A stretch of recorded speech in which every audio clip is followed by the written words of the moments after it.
요셉의 효도라는 제목으로 함께 말씀의 은혜를 나누고자 합니다. 60대 어느 어머니의 이야기를 들려드리겠습니다.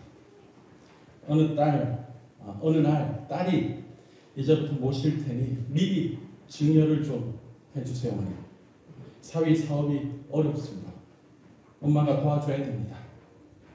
얼마나 보챘는지 이 60대 박모 어머니는 노후자금 2억 원이 든 통장을 딸에게 건넸습니다. 그 통장을 건네받은 딸이 기뻐하는 모습에 잠시나마 머뭇거렸던 자신이 부끄러웠다라고 이야기합니다. 그런데 딸 부부는 그 다음 명절부터 연락이 뜸해졌습니다. 전화에도 시큰둥한 반응을 보이기를 수차례. 같이 살자는 약속은 핑계를 대며 차일피일 미뤘습니다. 정년 퇴임 후 생활비를 달라고 요구했지만 형편이 어렵다는 소리만 돌아왔습니다. 불효는 남의 일이라고 생각했지 내 자식이 이럴 줄은 정말 몰랐다. 아들하고 며느리는 왜 상의도 없이 돈을 줬느냐라고 눈에 불을 켜고 대들었습니다. 라고 하는 60대 한 어머니의 이야기입니다. 따지고 보면 60대는 젊은 나이이기도 한데요. 오늘 우리 사회의 한 단면을 보여주는 이야기입니다. 효는 당연히 지켜야 할 인륜이요. 또 효도는 인륜 중에 으뜸이라는 이 믿음이 뿌리째 흔들리는 시대를 우리는 살아가고 있습니다. 이런 시대에 우리 성도는 오늘 어버이 주일을 맞이했습니다. 어버이 주일을 맞이했으니까 마지못해 효도를 생각한다라는 것이 아니라 어버이 주일에라도 효도를 생각하는 것이 필요하다라는 인식의 전환이 필요합니다. 이런 어두운 시대, 칠흑 같은 이 어둠의 시대, 이러한 관점을 따라서 하나님께서 오늘 본문을 통해서 우리에게 주시는 이 효도의 교훈을 받으실 수 있기를 바랍니다. 먼저 효도는 이렇게 하면 안 된다. 이것은 불효다라는 불효의 모델로 요셉의 형들을 소개합니다. 르우벤은 아버지의 첩과 통과했습니다. 그럼으로써 아버지의 침상에 오르는 불효를 저질렀죠. 시므온과 레위는 그들 누이인 디나를 강간한 세겜 추장을 비롯한 세겜 상업의 남자들을 할례를 행하고 나서 3일째 그 고통 속에 있는 모든 성의 남자들을 다 죽입니다. 유다는 창녀에게 드나드는 나쁜 버릇이 있었는데 그것 때문에 부지불식간에 며느리인 다말과 통과하였습니다. 이런 불효가 어디 있습니까? 여기에다가 요셉의 형들은 동생 요셉과 관련해서도 아버지 야곱에게 불효막심한 죄를 지었습니다. 물론 아버지 야곱이 요셉을 편애한 것이 원인이라면 원인이라 할 수 있죠. 이것을 불만을 품고 아버지에게 간접적으로 항의한 것입니다. 라고 그들은 항변합니다. 결과적으로 보면 그들은 요셉을 죽이지는 않았지만 이 아버지의 편애를 받는 요셉을 죽이려고 했습니다. 그들은 요셉을 구덩이에 던져 넣었습니다. 그러다가 이 미디안 상인들에게 팔아 넘겼죠. 요즘 법을 적용해 보자면 그들에게 살인 미수죄와 인신매매죄를 적용해서 그 죄를 물을 수 있을 겁니다. 또 그들은 아버지 야곱을 속였습니다. 요셉의 채색옷에 염소 피를 묻혀서 짐승이 요셉을 찢어 죽였다라고 거짓말을 했죠. 이 거짓말은 아버지 야곱으로 하여금 엄청난 슬픔과 고통의 세월을 안겨줬습니다. 그것도 무려 22년의 세월입니다. 이 긴 세월 동안 사랑하는 요셉을 잃었다는 그 트라우마로 아버지 야곱은 시달리게 됩니다. 부모가 죽으면 무덤에 묻고 자식이 죽으면 가슴에 묻는다라는 말처럼 야곱은 애굽에서 총리가 된 요셉을 다시 만나기 전까지 그 긴 세월 동안 사랑하는 아들 요셉을 그의 가슴에 묻고 사랑만 했습니다. 그들은 아버지 야곱의 요셉에 대한 편애를 핑계로 불효를 선택했습니다. 그래서 그들은 이것이 불효다라는 불효의 모델로 오늘 우리 앞에 있습니다. 요셉의 형들은 아버지의 편애를 핑계로 삼아서 불효했습니다. 요즘 젊은 사람들은 부모의 어떤 것으로 인한 이러한 핑계 외에도 다른 여러 가지 핑계를 대면서 효도가 아닌 불효를 선택하고 있습니다. 이 지점에서 저도 낯을 들기가 참 어렵습니다. 기독교의 효도의 의미로 희미해져가는 이 현대 사회 속에서 불효의 핑계거리 몇 가지를 이야기해보면 이렇습니다. 자식을 키우면서 먹고 살기 바쁘다는 겁니다. 그러니 효도할 틈이 어디냐 이거죠. 맞벌이 하느라 바빠서 또 자식들 키우고 양육하고 공부시키느라 부모님에게 효도할 시간과 여유가 없다는 겁니다. 또 부모까지 신경 쓸 돈의 여력이 없다는 겁니다. 경제 사정이 빡빡하다 보니 부모까지 신경 쓸 재정적인 여유가 없어서 효도라는 것은 생각조차 할 수 없다는 겁니다. 지금 코로나 시대에 물가가 천년부지로 솟아오르고 또 들어갈 곳은 많고 쓸 돈은 없는, 다 올랐지만 월급은 오르지 않았다라고 하는 한탄의 소리가 많이 들려오는 가운데 부모까지 신경 쓸 돈의 여력이 어디 있냐라는 겁니다. 세 번째는 효도가 힘들고 귀찮아서 효도할 수 없다는 겁니다. 긴 병에 효자 없다라는 말처럼 여러 가지 노안으로 시달리는 부모님을 간병하기 힘들고 먹고 살기도 힘들어서 효도할 마음도 사라진다는 겁니다. 또 네 번째는 요즘 누가 효도하냐라고 하면서 효도를 거부한다는 겁니다. 포스트 모더니즘이라고 부르는 이 시대를 우리가 살아가고 있는데요. 이 포스트 모더니즘 시대에 굳이 효도할 필요가 있느냐? 효는 당연히 지켜야 할 일률 중에 으뜸이라는 말은 도덕책에나 있는 말이다 라고 치부해 버린다는 겁니다. 여러 가지 더 많은 핑계거리와 이유들이 있겠지만 지금 우리가 사는 시대에 불효의 죄가 점점 더 관영해져 갑니다. 심지어 현대판 고려장도 생겼죠.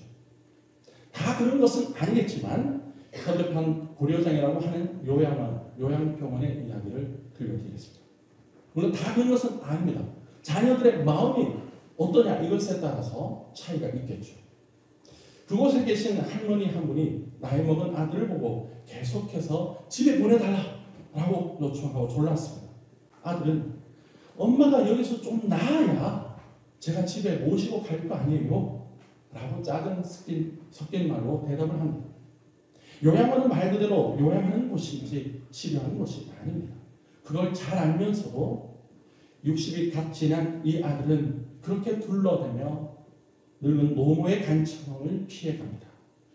그 아들은 요양원에 누워있는 어머니에게 일찍이 아파트와 빌딩을 증여받았다기보다는 일명 값어쳤습니다.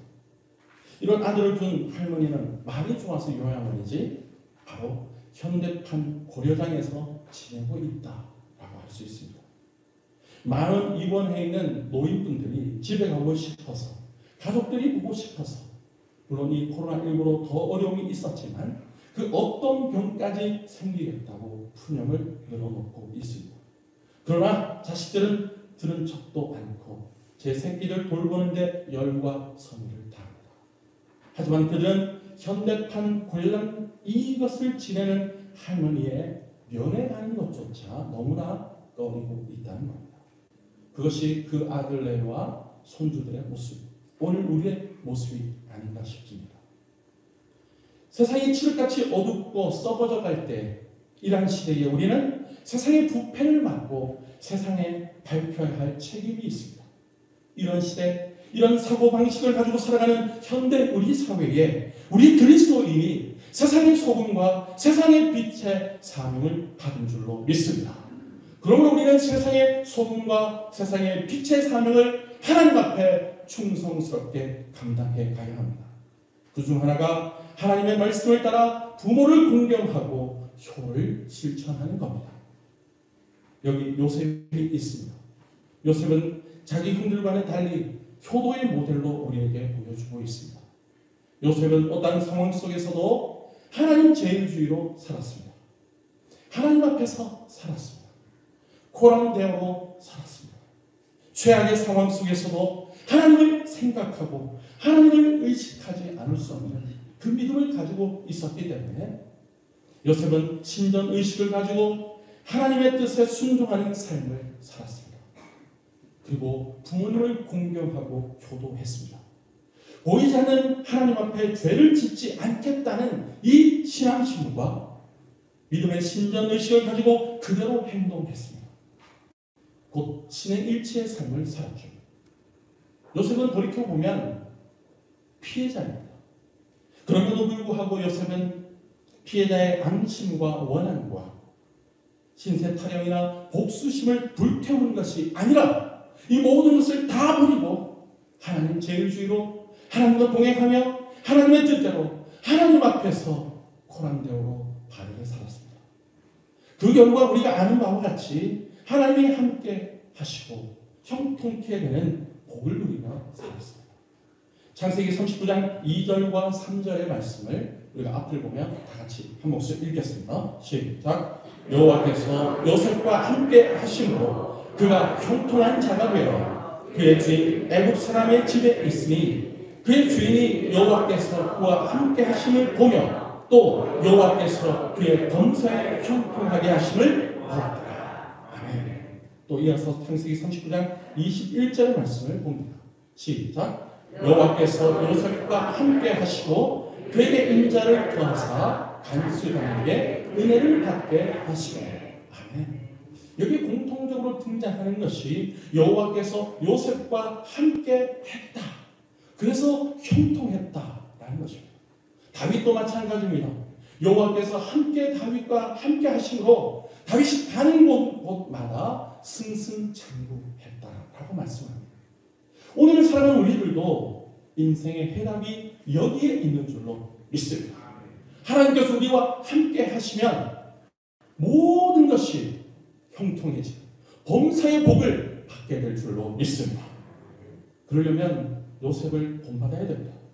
하나님께서 요셉과 함께 하시고 요셉 자신뿐만 아니라 요셉 주변의 모든 사람들도 복을 받는 그런 축복의 통로로 그가 살았다는 것입니다. 그를 바라봤던 간수장, 그를 바라봤던 이 보디발, 이런 모든 사람들이 그의 형통을 보았다라는 것입니다. 이게 얼마나 복된 자의 삶입니까? 사실 요셉은 효도를 하고 싶었습니다. 하지만 할 수 없는 상황에 놓여 있었죠. 흉년이 계속되던 그때 이제 그에게 기회가 왔습니다. 그의 형제들이 곡식을 사러 이 애굽에 올라옵니다. 그때 찾아온 효도의 기회를 요셉은 잡았습니다. 요셉의 효도는 복량과 존대로 요약할 수 있습니다. 효도의 두 기둥을 요셉은 든든하게 붙잡고 세웠죠. 오늘 본문의 28절로 30절에 요셉이 아버지 야곱을 22년 만에 만나는 장면이 나옵니다. 요셉이 17세에 노예로 팔려가서 30세에 이 애굽의 총리가 되었습니다. 그리고 그 이후 7년의 풍년이 지나고 그 이후 7년 흉년 중 2년이 지났으니 22년 만에 아버지와 사랑하는 아들이 만난 감격스러운 장면이 기록되어 있습니다. 이 짧은 성경 구절을 우리가 그것을 다 그 마음을 이해하기는 힘들겠지만 한번 생각해 보십시오. 22년 만에 부자가 상봉한 그 장면이 얼마나 감격스럽습니까?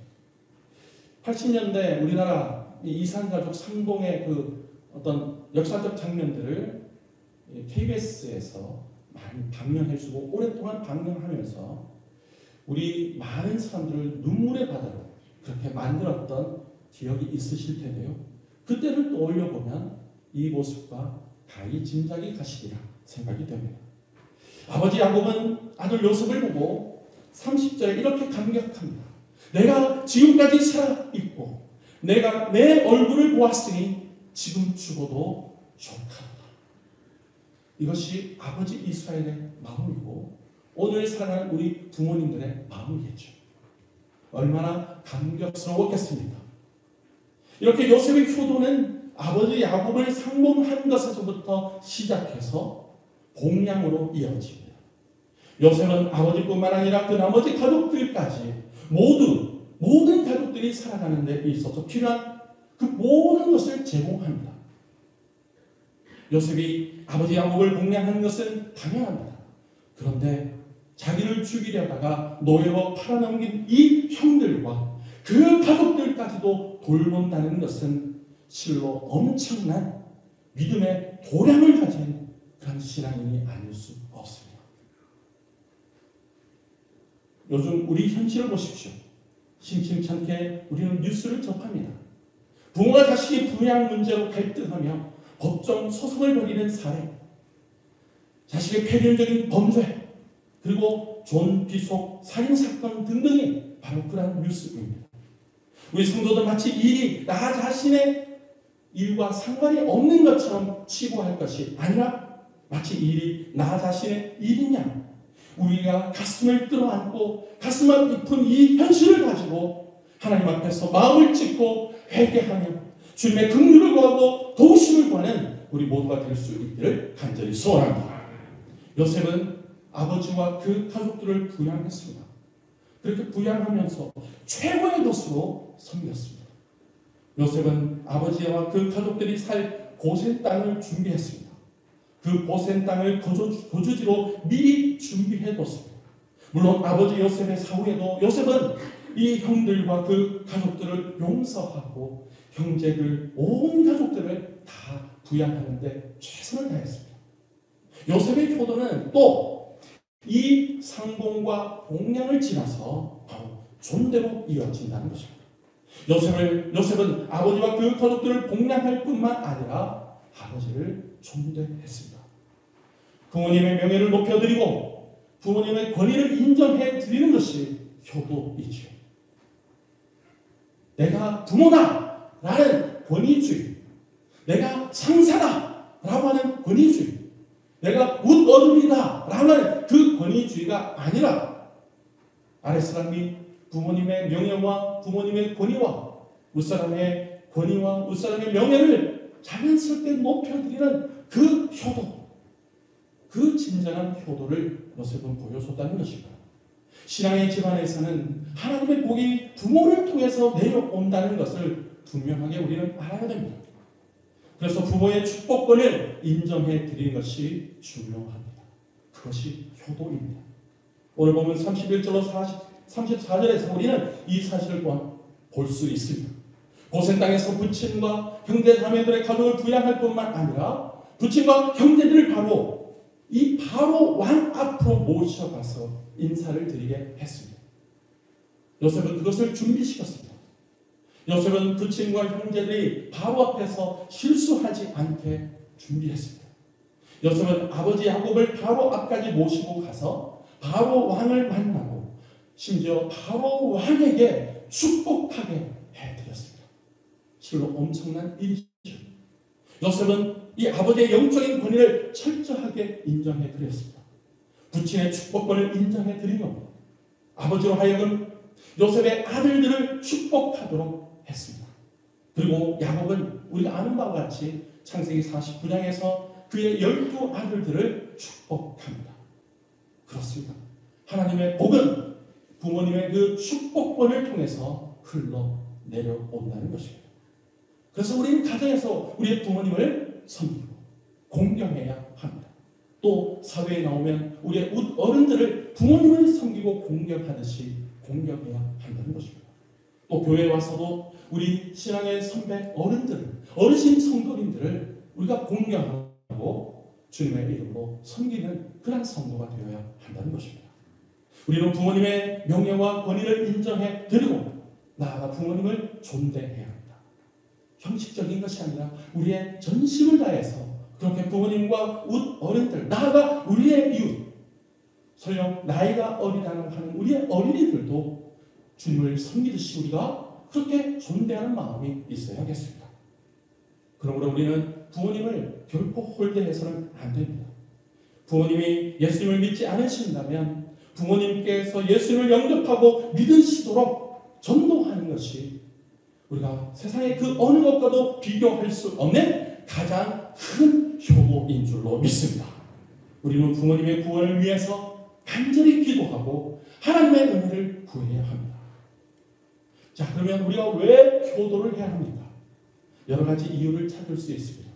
그 중에서 우리는 오늘 두 가지를 함께 나누면서 기억하고자 합니다. 첫째는 효도는 하나님의 명령이기 때문입니다. 효도는 하나님의 명령이기 때문에 우리는 효도해야 합니다. 내 부모를 공경하라. 10계명 중 5계명으로 이웃사랑과 관련된 약속이 있는 첫 계명, 그 첫 계명을 출애굽기 20장 12절의 말씀으로 우리 다 같이 한 목소리로 읽어보겠습니다. 시작. 내 부모를 공경하라. 그리하면 내 하나님 여호와가 내게 준 땅에서 내 생명이 길리라. 아멘. 이 약속의 말씀을 믿으십니까? 따라서 우리는 하나님의 명령이기에 효도하는 일에 열심을 내야 함을 잊지 마시기 바랍니다. 둘째는 효도하면 복을 받기 때문입니다. 함께 읽은 이 출애굽기 20장 12절 10계명 중 5계명 말씀에서 보듯이 하나님은 효도를 하면 복을 주시겠다라고 약속하고 있습니다. 그래서 약속 있는 첫 계명이다 라고 말씀하죠. 특별히 그 약속의 복이 명시적으로 기록이 되어 있습니다. 효도하면, 부모를 공경하면 약속의 땅에서 형통하고 장수하고 잘 된다는 하나님의 약속의 복이 선언되어 있다는 것입니다. 그러므로 우리는 하나님의 말씀을 좇아 부모를 공경함으로 약속 있는 이 계명의 말씀의 복을 받아 누리는 성도가 되시기를 소원합니다. 그러므로 우리는 하나님의 명령이기에 효도해서 하나님의 약속하신 복을 받아 누려야 합니다. 불효의 모델인 요셉의 형들을 따르겠습니까? 아니면 효도의 모델인 요셉을 따르겠습니까?